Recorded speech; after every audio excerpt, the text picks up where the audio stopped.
Polres Karawang mengungkap penemuan mayat di bawah pohon di Dusun Pasir Buah, RT 1307, Desa Pasir Mulia, Kecamatan Majalaya, Kabupaten Karawang pada Selasa, 19 Maret 2024. Ternyata korban pembunuhan.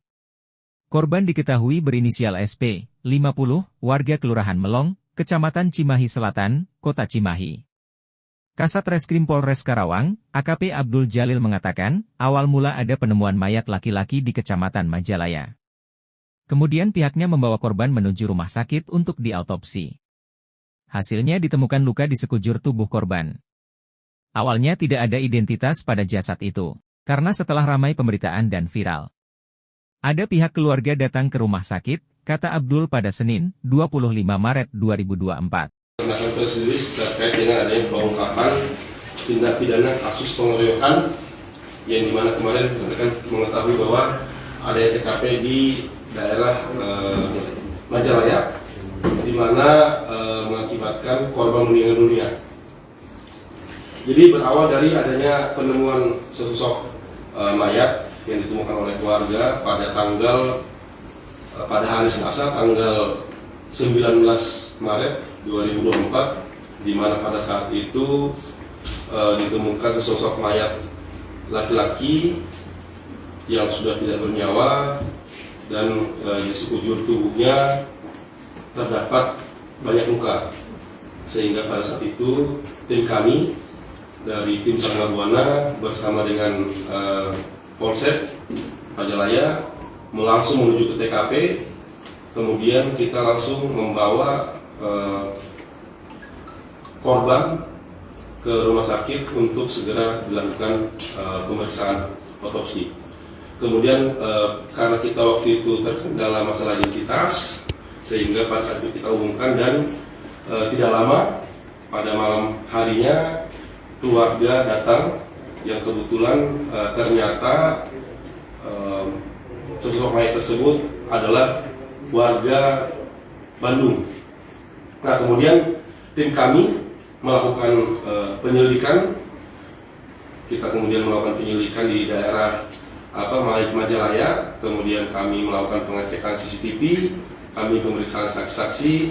Kemudian kami menemukan dari hasil rekaman CCTV yang diduga pada saat itu terduga pelaku yang berada di sekitar TKP yang dimana sempat terlihat oleh beberapa saksi. Nah, kemudian dari situ informasi tersebut kemudian kami melakukan pengembangan sampai dengan kami mendapatkan informasi di daerah Bandung bahwa korban sempat berada di sana. Kemudian ada insiden di sana dikeroyok oleh beberapa orang. Nah, dari informasi tersebut kemudian tim kami bergerak cepat menuju ke daerah Bandung, tepatnya di Bandung Kulon, untuk kemudian melakukan penyelidikan. Nah, pada saat informasi yang kami dapatkan sudah matang, kemudian kami lakukan penangkapan, yang dimana ada sekitar 6 orang yang kami amankan awalnya, sehingga dari ke-6 ini 4 orang yang patut diduga melakukan pemukulan, di mana 4 orang ini 3 orang dewasa, 1 orang anak-anak.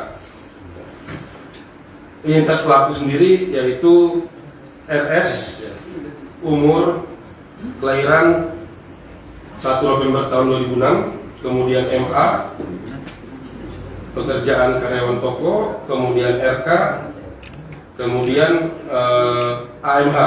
Nah, dari ke-4 pelaku yang kami amankan ini, mereka mempunyai peran masing-masing. Ada yang melakukan pemukulan, kemudian ada yang mencekik korban, kemudian ada juga yang mengangkat korban masuk ke dalam mobil.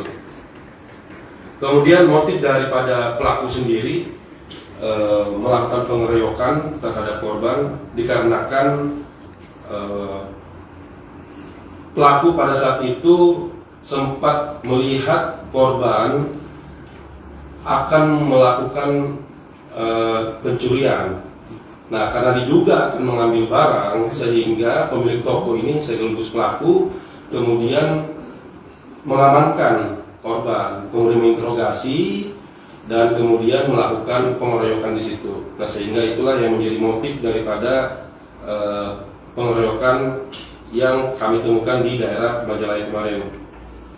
Nah, kemudian barang bukti yang berhasil kami amankan itu ada 6 buah handphone, kemudian dari CCTV, kemudian juga ada dari karpet, kemudian barang-barang lainnya itu dompet maupun baju. Pasal yang kita kenakan yaitu pasal 170 KUHP dan atau 351 ayat 3, di mana para pelaku akan dikenakan ancaman hukuman 12 tahun penjara. Demikian. Dan itu penganiayaan dilakukan di Bandung dan dibuang di Karawang atau gimana? Ya, betul sekali. Jadi kami sampaikan bahwa perkara ini rencana akan kami limpahkan ke Polda dikarenakan memang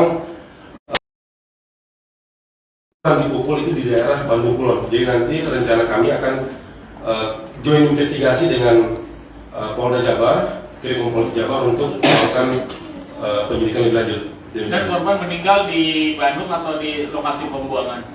Jadi pada saat diangkut, korban itu sebenarnya masih hidup. Namun pada saat ditemukan oleh warga, pada saat akan diberikan pertolongan, korban meninggal di tempat.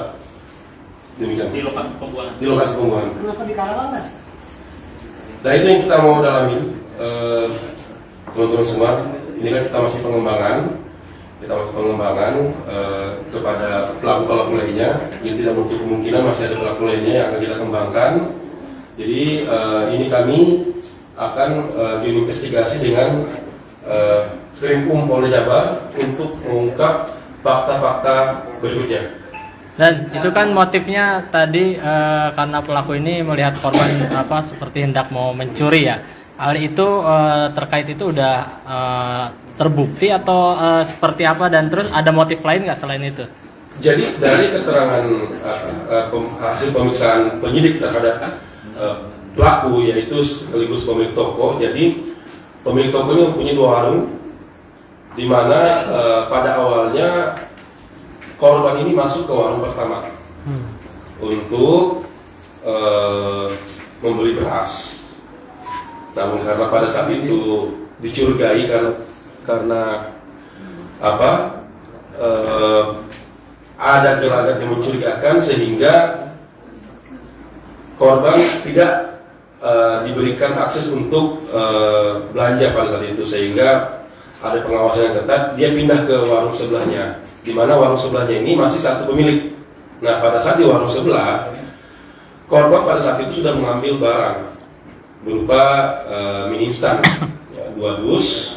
Nah, itulah kemudian didapati oleh pemilik toko, yaitu sekaligus pelaku, kemudian langsung melakukan interogasi terhadap korban. Nah, dari situlah kemudian korban dibawa masuk ke dalam rumah, berikut dengan karyawan toko, kemudian melakukan interogasi dan melakukan pemukulan di dalam rumah. Demikian.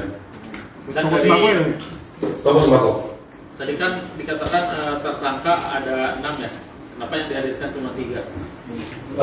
Jadi 3 anak-anak, ya. Jadi dari ke-6 ini dapat kami jelaskan teman-teman ya. Dia dari ke-6 yang kami amankan ini adalah 2 orang adalah saksi kunci yang melihat pada saat di lokasi. Ya, jadi di waktu itu kita sempat amankan, namun tidak ikut dalam melakukan pengeroyokan terhadap korban. Kemudian 1 orang anak-anak kita melakukan penahanan di polsek. Demikian. Ini kan pelakunya tidak hanya 1 atau 2 kemudian. Ini mereka itu siapa aja? Apakah penjaga toko semua atau pemilik toko semua? Iya, jadi yang kita amankan sekarang ini adalah 1 pemilik toko, kemudian ada karyawan, 3 orang karyawan. Termasuk saksi kunci. Termasuk saksi kunci tidak kita amankan karena dia tidak dalam pemukulan. Dia hanya melihat beberapa rekannya melakukan pemukulan. Ini fungsinya apa? Di tempat inilah dia melakukan interogasi terhadap korban. Dan ada ini pesan kayak buat pesan juga, dan ini kan artinya sebenarnya terlalu dalam lah interogasinya hingga akhirnya melakukan tindakan fisik ya fatal. Itu ada himbauannya nggak? Ya, jadi kami menghimbau kepada masyarakat. Memang pada saat sekarang ini adanya kejadian-kejadian yang meresahkan masyarakat, kami menghimbau masyarakat untuk jangan mengambil tindakan-tindakan atau upaya-upaya menghakimi atau mengambil tindakan sendiri yang nantinya akan merugikan masyarakat sendiri, di mana ada konsekuensi hukum di situ. Jangan main hakim sendiri, jangan melakukan pemukulan yang notabene-nya mungkin masih diduga, serahkan kepada pihak yang berwajib. Karena apabila masyarakat main hakim sendiri, itu ada konsekuensi hukum di situ. Kemudian juga kami menghimbau, mumpung dalam suasana Ramadan, kami menghimbau kepada masyarakat untuk sama-sama menjaga, mengantisipasi dari adanya lingkungan-lingkungan atau orang-orang yang tidak bertanggung jawab memanfaatkan situasi Ramadan, rumah-rumah kosong, sehingga adanya kesempatan kepada para pelaku melakukan pencurian. Nah, kami juga menghimbau kepada masyarakat untuk sama-sama kita menjaga wilayah kita, jangan diberikan kesempatan kepada para pelaku. Demikian. Jangan lupa subscribe ya.